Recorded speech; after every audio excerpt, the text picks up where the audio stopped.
In a time long ago, nestled amidst verdant valleys, where the hills rolled like waves of green velvet and shimmering rivers that sparkled under the golden sun, lay the kingdom of Aryapura. The land thrived under the gentle rule of King Shivi, a monarch known far and wide for his boundless compassion and unwavering commitment to justice. His palace, though grand, was always open to his subjects. King Shivi's reign was not marked by power or conquest, but by an all-encompassing love for his people and every living creature that called his kingdom home.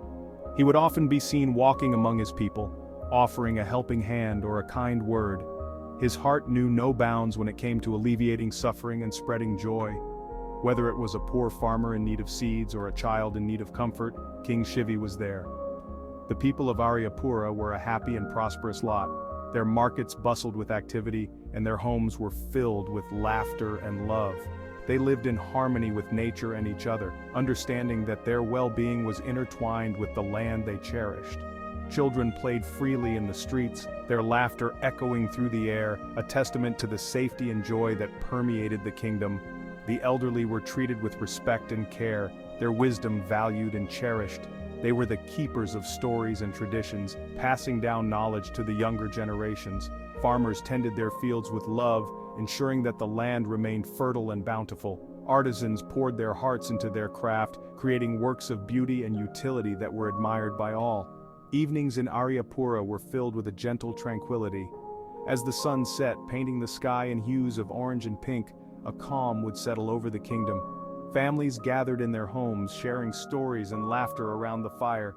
These moments of togetherness were the heart of Aryapura's strength. The air was filled with the sweet melodies of flutes and the rhythmic beats of drums, as musicians serenaded the city with their enchanting tunes. Music was a vital part of their culture, bringing joy and unity. The king, often seen strolling through the moonlit streets, would pause to listen, a gentle smile gracing his lips. He found peace in these simple moments among his people. Aryapura, under King Shivi's benevolent hand, was not just a kingdom, but a sanctuary. A place where kindness reigned supreme and every soul found a place of belonging.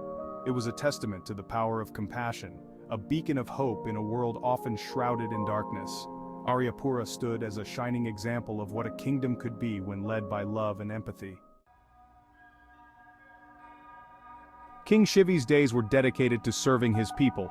He would rise before the sun, his heart filled with a deep sense of purpose. His first order of business was always to meditate, seeking guidance and strength for the day ahead. His court was open to all, from the wealthiest merchant to the humblest farmer. King Shivi listened patiently to each plea, his brow creased with concern, his heart heavy with the weight of his people's burdens. No problem was too small, no voice too insignificant. He established hospitals and shelters for the sick and destitute. He ensured that the elderly were cared for and that children received an education.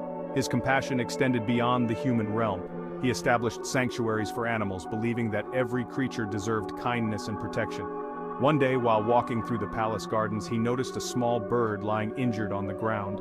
Its wing was broken, and it trembled with fear. King Shivi gently picked it up and cradled it in his hands. He summoned his healers and personally saw to it that the bird received the best possible care. His actions exemplified his belief that true strength lay not in power or might, but in love and compassion for all beings. Far above the earthly realm, in the celestial abode of the gods, King Shivi's extraordinary compassion became a topic of discussion. The gods, witnessing his unwavering kindness, marveled at his selflessness. However, among them was Indra, the king of the gods, who felt a flicker of doubt. Indra, accustomed to mortals who crumbled under pressure and temptation, questioned the extent of Shivi's compassion. Was it truly as pure and boundless as it seemed? Or was it, like the fleeting beauty of a flower, destined to wither under duress? He decided to test the king's resolve, to see if his compassion could withstand the most daunting of trials.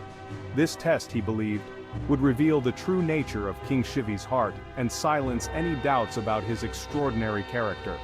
A murmur rippled through the celestial court as Indra announced his intention. The gods, both intrigued and apprehensive, watched with bated breath, eager to witness the outcome of this divine test. They knew that the stakes were high, not just for King Shivi, but for the very essence of compassion itself. The fate of King Shivi's legacy rested on this celestial wager, his story about to take an unexpected, perhaps even perilous turn. Would his compassion shine through, or would it falter under the weight of Indra's test? The celestial court was a place of great power and wisdom, where the fates of mortals were often discussed and decided. The gods had seen many mortals rise and fall, but King Shivi's story was different. His compassion was not just a fleeting emotion, but a deep-seated virtue that defined his very being. As the gods pondered the upcoming test, they couldn't help but wonder if they were about to witness a new chapter in the annals of divine history. The outcome of Indra's test would not only determine King Shivi's fate, but also set a precedent for what true compassion meant in the eyes of the gods. The celestial realm held its breath, waiting to see if King Shivi's compassion would indeed stand the test of time and trials. Section 4. A test of unwavering compassion. The next morning dawned bright and clear over Aryapura. The sun, a golden orb in the azure sky, cast its warm rays upon the kingdom. But the serenity of the day was about to be tested. A stranger arrived at the palace gates. He was dressed in rags, his body thin and frail. He had traveled far, his face etched with exhaustion and hunger.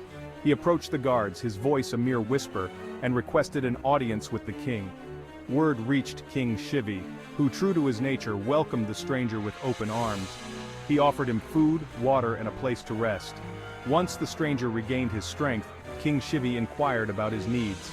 "My king," the stranger began, his voice trembling, "I come to you with a most unusual request, one that may seem strange, even blasphemous."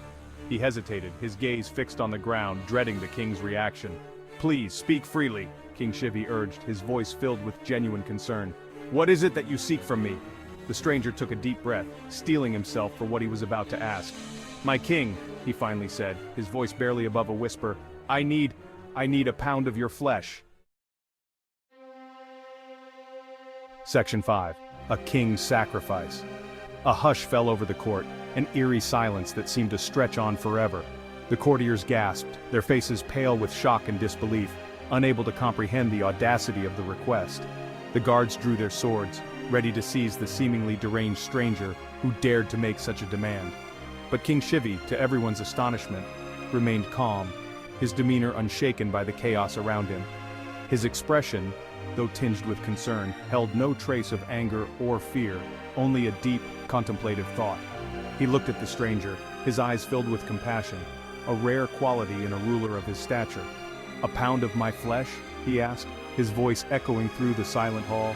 He repeated, his voice steady and unwavering, a testament to his inner strength. "Tell me, why do you require such a thing? What drives you to make such a desperate plea?" The stranger hesitated, his gaze dropping to the floor as if the weight of his request was too much to bear. "My king," he stammered, "I am a poor man, with nothing to offer in return, no wealth, no power, nothing. But I have heard whispers on the wind, tales of your boundless compassion, stories that have reached even the farthest corners of the kingdom, tales of your boundless compassion, your kindness that knows no bounds, your willingness to help even the lowliest of creatures, those whom others would cast aside without a second thought. I am desperate, my king, and I have nowhere else to turn." King Shivi listened patiently, his heart heavy with the stranger's plight, understanding the depth of his despair. His heart heavy with the stranger's plight, feeling the weight of the man's suffering as if it were his own. He could sense the man's desperation, the utter hopelessness that had driven him to make such an outrageous request, a request that no other king would entertain, the utter hopelessness that had driven him to make such an outrageous request.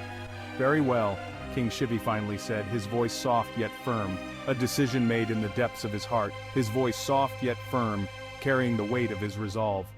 "You shall have what you seek," he declared, his words a promise that would change the course of their lives. The court erupted in a cacophony of protest. "Your Majesty, no!" they cried, their voices filled with anguish and disbelief. Cried his advisors, their voices filled with anguish, their pleas echoing through the hall. "You cannot sacrifice yourself for this madman," they warned, their faces etched with concern. But King Shivi, his mind made up, his resolve unshakable, raised his hand to silence them. "Peace," he commanded, his voice carrying the authority of a true ruler. "This man has come to me in his hour of need, and I will not turn him away, for it is my duty to serve all my subjects, no matter their station. I will not turn him away."